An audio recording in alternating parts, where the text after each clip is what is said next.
My name is John Greendeer. I am the president of the Hochunk Nation, and I live in Stevens Point, Wisconsin.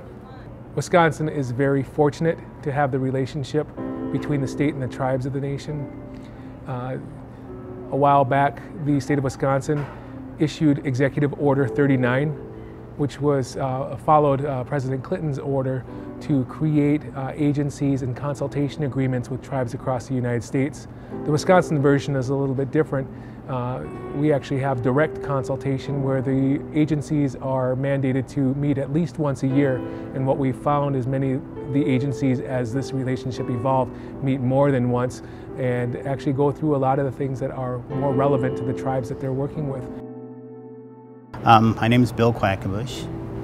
I work for the Hochunk Nation as their Tribal Historic Preservation Officer.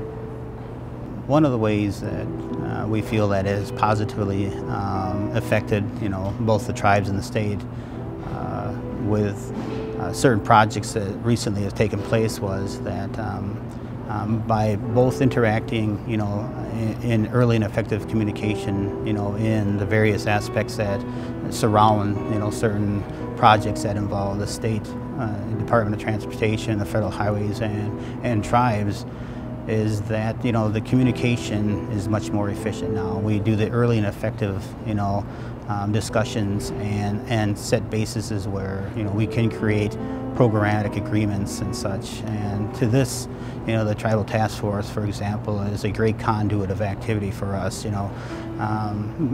In past, we're always apprehensive in going to state agency meetings because we always kind of feel that we're of a last resort, that they need to discuss things with us.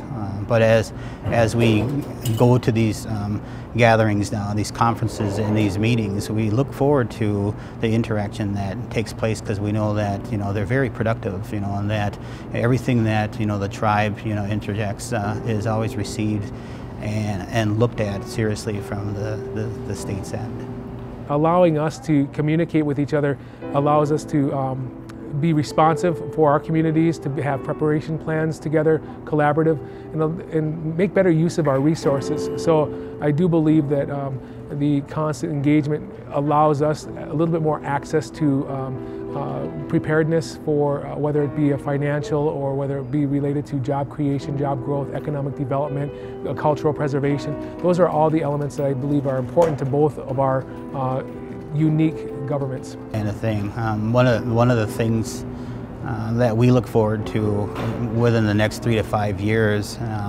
as this project proceeds is the ability for this project to be utilized by other state agencies there as a template, and to see how they can effectively work with tribes.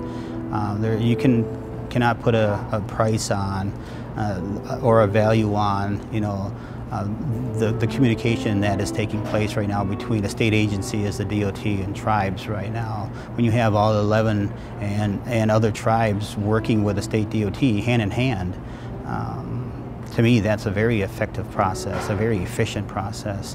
Whereas in times past there, we often would not so much bump heads, but we would often always come in there with an attitude that was, well, we'll wait and see type attitude on how it turns out. And now we can look forward to from this project the ability to know that the voice of the tribes are being heard at state and federal levels on a lot of the projects that are taking place regarding transportation.